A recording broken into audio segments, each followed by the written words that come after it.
Welcome to Gardening with the Landscape Connection. Are you guys ready to transform your shade into a spot of absolute beauty? We've been doing a series on shade gardening, and today is the wrap up of the last video we're going to do on the different plants that you can put in the garden. We are going to give you recommendations and tips on different things that you can plant, from lush ferns all the way to hostas. So stay tuned. Grab your gardening gloves. This is going to be awesome. Once we finish this video up, we'll be putting together the series of design videos in the shade so you can see how to put it all together. So let's get started right now with hostas.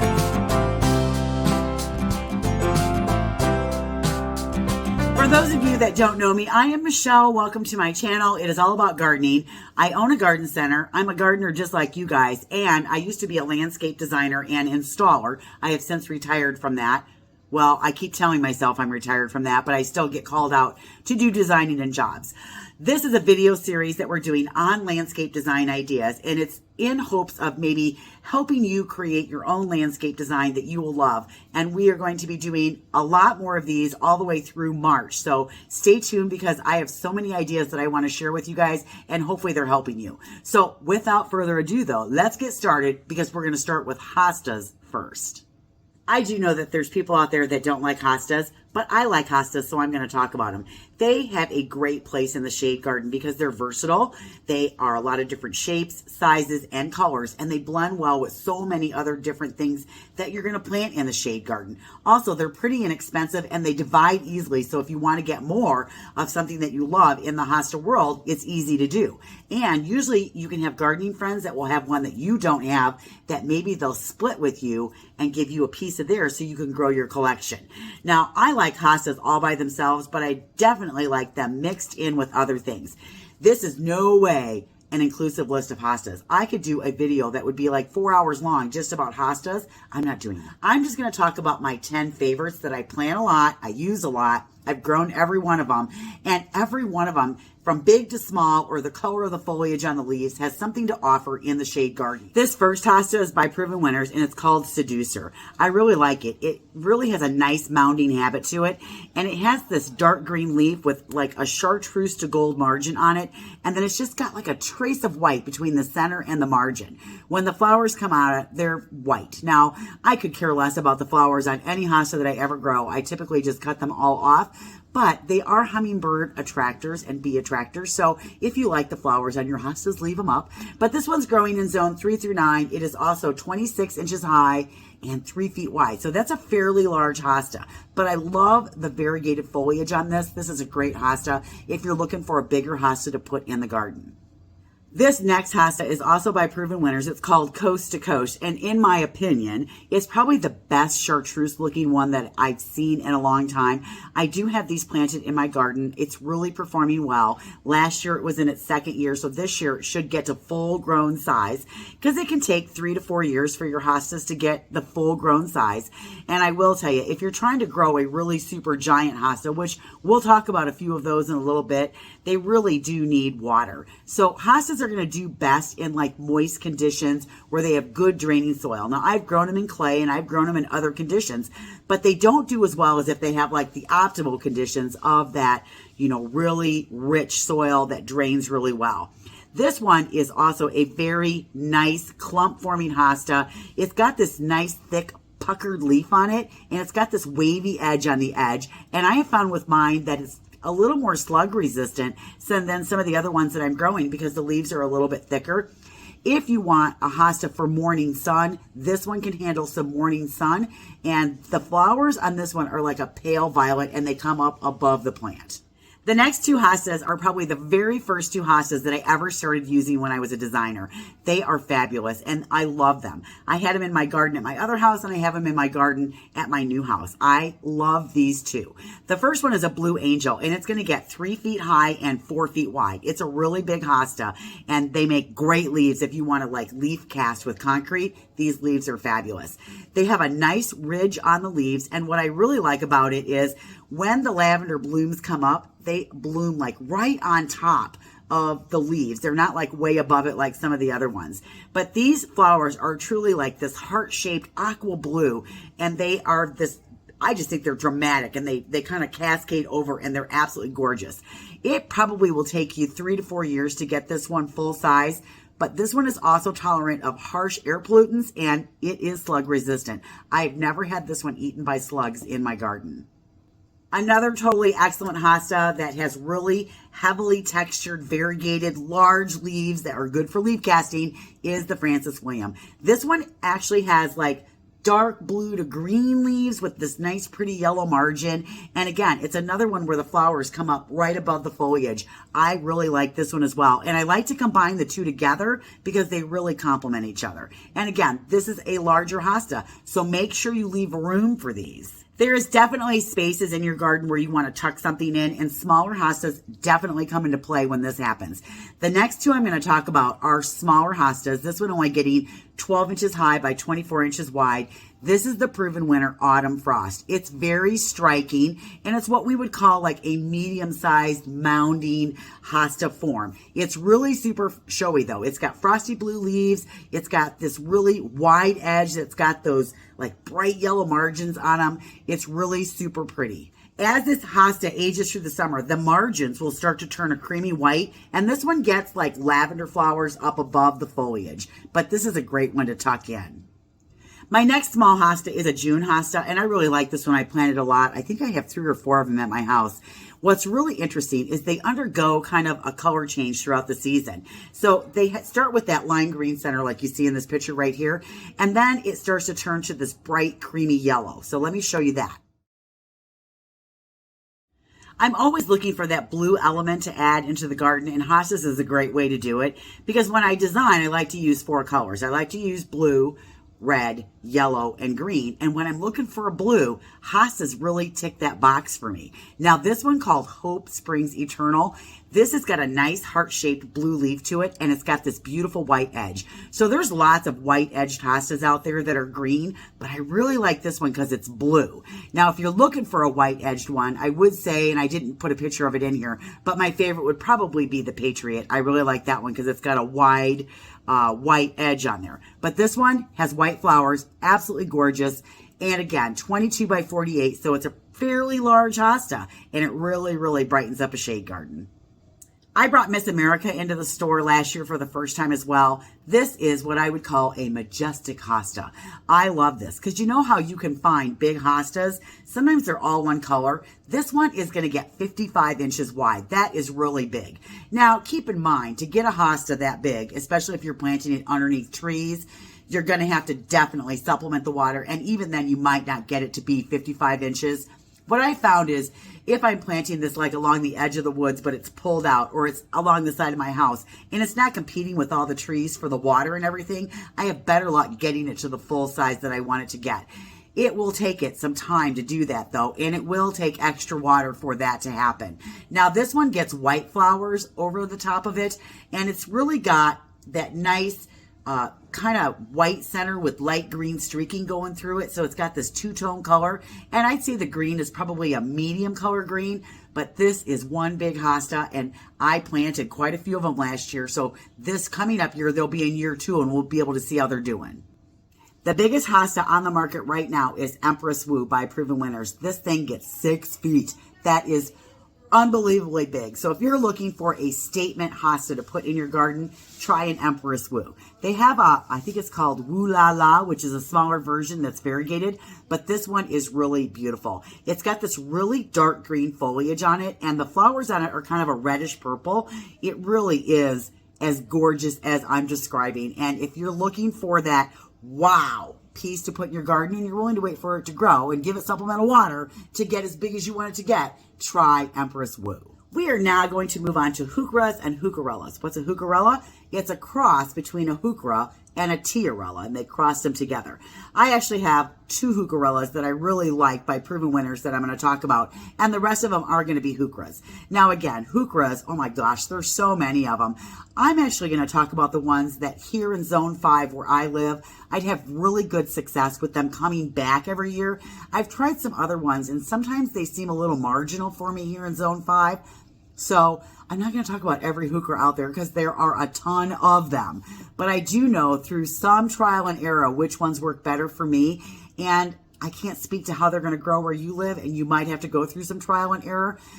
The problem I have with heucheras is they can be darn it, so expensive. So I hate to trial things and not know whether or not they're going to come back the next year. So I'm going to talk about the ones that for me, they have come back every single year for at least the last 3 to 4 years. Check this one out. Isn't this fabulous? This is a heucherella called hopscotch. It's from Proven Winners and it's super easy to grow. I've had really good luck with this one. And it does have this beautiful bronze red, really deep glowed foliage on it. During the summer, it has a tendency to push a little bit more green, and then it gets these creamy white bottle brush flowers that come up over the top of it that kind of create a screen that you can see through. They are heat and humidity tolerant, so that's a nice thing about these heucherellas. They're going to grow best in part shade. Now, if you try to dump these in really heavy shade, they're not going to do well. 4 to 6 hours is what they like the best, and they really need good, rich soil. Now, what I have found is if I make like a berm or I berm up where I'm going to plant over my heavy clay soil, break up underneath it a little bit, I've had good luck with these. I plant them just a little bit high so they drain off better than they would if I sunk them too deep into the ground, especially with the clay underneath. I also find that these do well with morning sun. No way can they handle any kind of afternoon sun, and dappled shade is great. This next one is also heucherella called Red Rover. It's a little bit smaller than the hopscotch. The hopscotch is like 12 by 24. This one's like 8 by 20. So it's a little bit smaller, but it still gets wide, which is really super nice. This one is a little more coppery red, and then it's got this nice deep burgundy red center on it. Olive leaves is kind of the color they're going to be in the summer. And again, this one gets that creamy white blossom that comes up over the top of it to create a screen. Absolutely fabulous. Do you want a hosta that has a really bold in-your-face purple? Wildberry might be the one for you. This thing is electric, and it really is totally cool looking. It's got like this charcoal dark veining that runs throughout it, and it's got these big glossy lobed leaves on it. I've had really good luck with this. Now, one of the things that I do with my hostas is I do push the mulch up along the base of it in the winter before we go into heavy cold temperatures.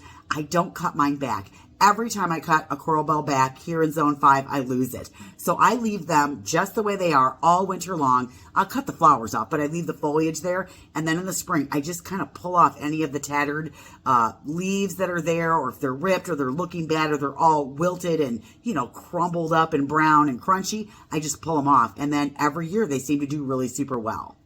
Sometimes coral bells can be pretty expensive. Now, this one is called Plum Pudding, and it's been around for a long time. And it kind of has a little bit of a silver purple hue going on, and it grows only 10 inches high and 12 inches wide. So it's not a very big coral bell, but it's a really nice one to like tuck in there.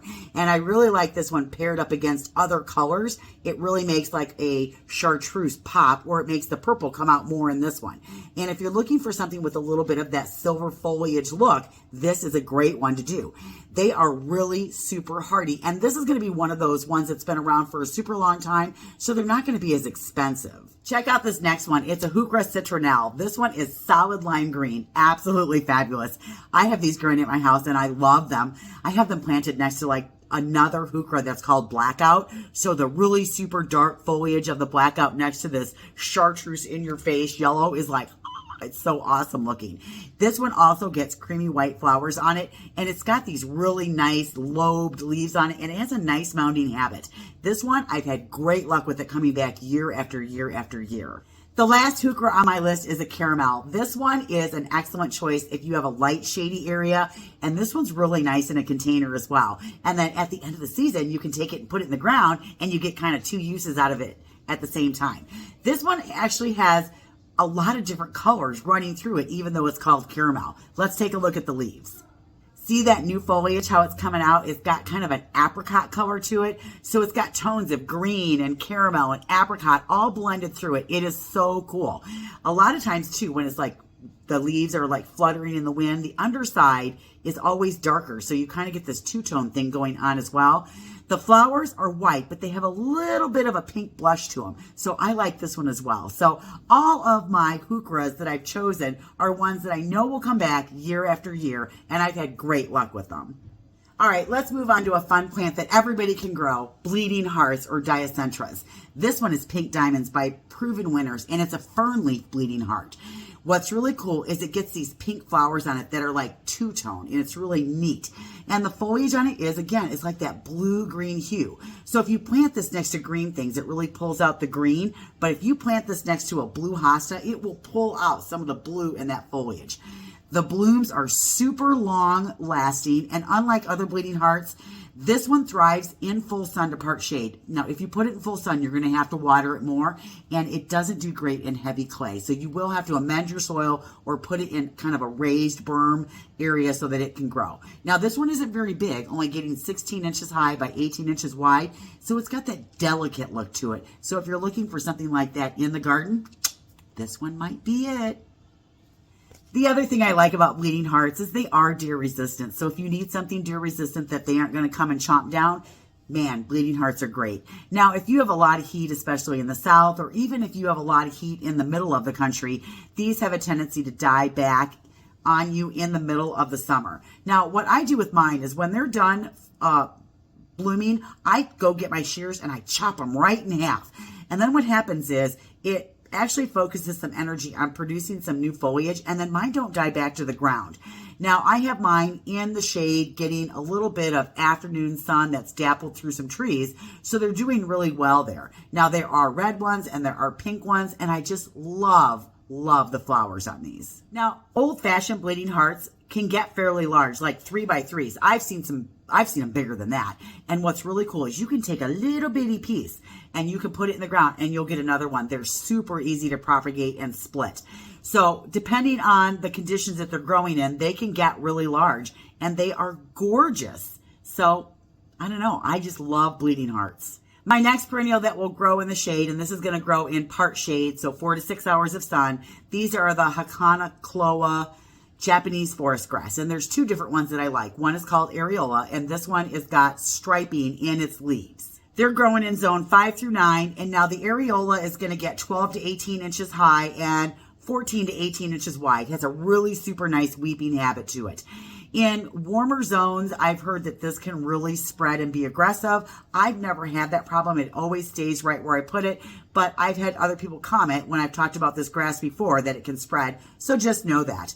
It is deer and rabbit resistant, so I really like that about it, and I do have to backfill with compost or create a raised area for this to grow in. It doesn't do well in heavy clay. I tried it, it croaked immediately, and then when I created like a little raised bed and put some nice compost in there, it really liked that and did really well. Now the all gold one, check this one out. Isn't that striking and very, very chartreuse yellow, a little bit bigger, and it has a little bit more of an upright habit before it weeps over. This one grows really well in the shade too, and these are super easy to divide and multiply. So if you like this grass, it might be one to try in your shade garden. Oh, hellebores or Lenten rose, I think they are so beautiful. But again, it's another, I don't know what it is about shade plants being more expensive than every other plant out there, but hellebores can get really expensive. Now, the first two I'm going to talk about, and I'm only going to talk about 4. There's a ton of them out there, but these are my 4 favorites. These first 2 are from the Honeymoon series, and this one is called Tropical Sunset. It gets like 3-inch flowers on it that are like this big. Now, in the Honeymoon series, the flowers have a tendency to like be down. The next one I'm going to talk about is called the Wedding series, and the flowers have a tendency to be more up, and I do like that about this. Now, with all of your hellebores, pretty much all of them are growing in zone 4 through 9, and every one of these 4, they're 18 to 24 inches high, 16 to 18 inches wide, rabbit and deer resistant. I'm just showing you the 4 colors that I really like. Most of them are semi-evergreen, and I don't cut mine back. I clean off that tattered foliage in the spring. They're heat tolerant, and most of them have dark greeny glossy foliage. So the flowers, even when they're done blooming, they kind of hang out on the plant for a super long time. These are blooming here for me like in April. Some people in the south get them probably earlier than that, or if you're further north, you might get them later than that. But they're growing between zone 4 and 9. So let's take a look at my 4 favorites. This being the first one, Tropical Sunset. Isn't that beautiful? That yellow flower with that burgundy red veining. Oh, I just love this one. Check out this one. Yeah, it really does look black. It's so cool. It is very dramatic in the spring. And wait till you see the one that I like to plant it next to, which is white. This is stunning in the garden. Oh, and this one is called New York Night, and it is in the honeymoon series, so the flowers have a tendency to be more down. Check out the white on this one. This is from the Wedding Party series, and the Wedding Party series, the flowers have a tendency to be a little more upright versus down. This is a double flower that's fairly large, and even if you weren't planting this with like the dark Lenten rose and you just planted it by itself, this one really contrasts nice against that dark green foliage that it has. This one is a stunner. I love this one. I don't know if I said that white one is called Wedding Bells. Well, this pink one is called Maid of Honor. And again, it's in the Wedding Party series, so it goes up. But isn't that the most beautiful, delicate, pretty pink? This is also a double flower, 2 to 3 inches around. So that's, that's a pretty good size flower for a hellebore. I really like these. I also like that the flowers range from light pink into a dark pink and they kind of blend together. It's really super pretty if you're looking for a nice pink Lenten rose. Isn't that cute? This is Virginia. I like this, or Winter Glut, some of you might know it by, or Pig Squeak. Now, how did it get the name Pig Squeak? Well, if you take the leaves, which are glossy and they're kind of thick, and you rub your fingers together really fast on them, they make like a pig squeak sound, and that's how it got the nickname. I love this one because it's a different looking flower that you can use on the edge of the border. It will grow in part shade, and it's got this great texture to it because it reminds me of like succulent leaves almost, and they're big and they're round and they have this really nice color to them. Rose red blooms come up on top of it, and then the foliage on here actually has some red in it as well, and then in the fall it turns as well. Here you can see it being used at the edge of a border in mass. This is probably 7 plants right here. And this is I just love it. I think it's so cool looking. I love the little clusters of flowers that come up on the top of this. Now these are pretty early spring bloomers. Typically I'm getting my flowers here in zone 5.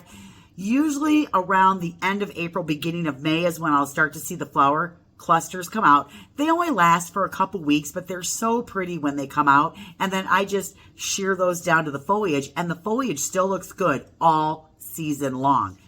And then again, check out that great fall color. Isn't that fabulous? I just think that this plant ticks a lot of boxes for me. Even though the flowers aren't long lasting, the foliage is why I'm growing this. It is so cool looking. When we were in Seattle, I saw this in a lot of designs that the designers did up there. Next on my list are astilbes. Now, astilbes can be water lovers, so they like moist shade. If you don't have that, you're going to have to give them supplemental water because they do want that water.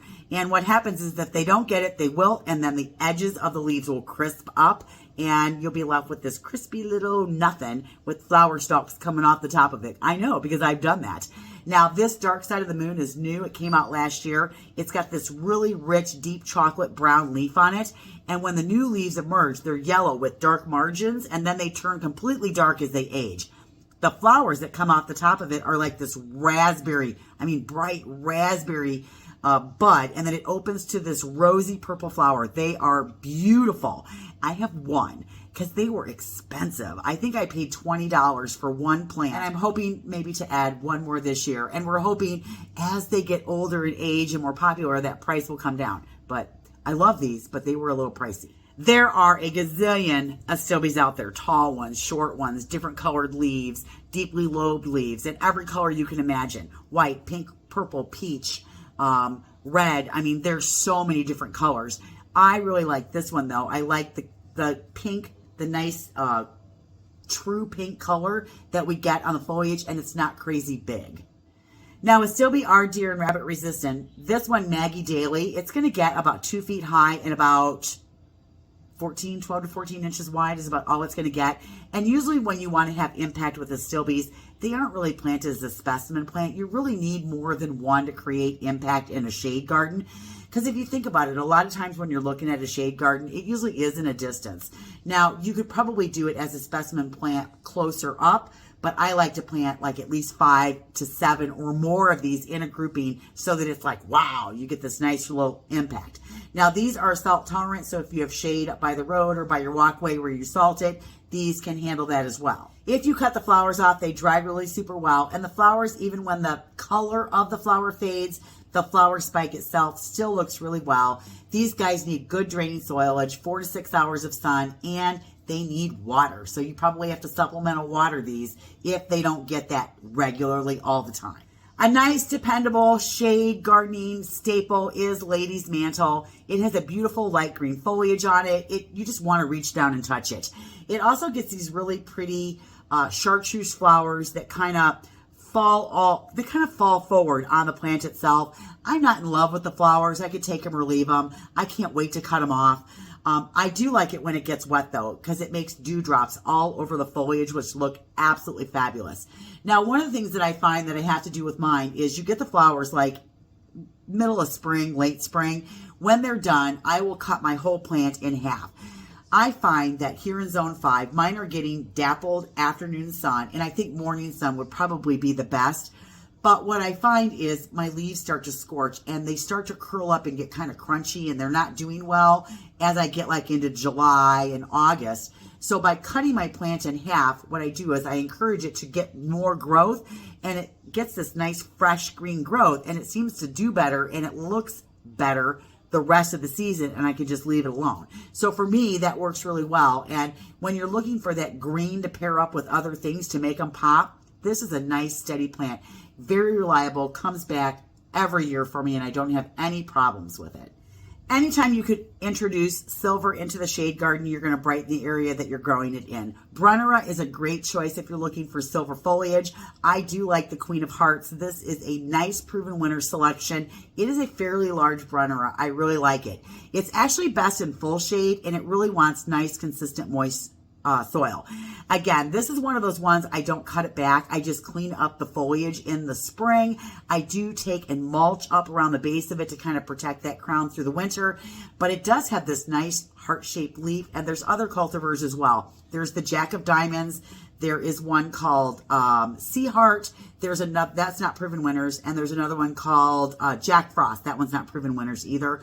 But all 4 of those are, you could use them in any capacity you want based on the size that you're looking for. These are pretty dependable and they're pretty spectacular. I really like Brunnera. There are not a lot of grasses that you can grow in the shade. So we talked about the Hakonakloa grass, which is the Japanese forest grass. That's a weeping grass.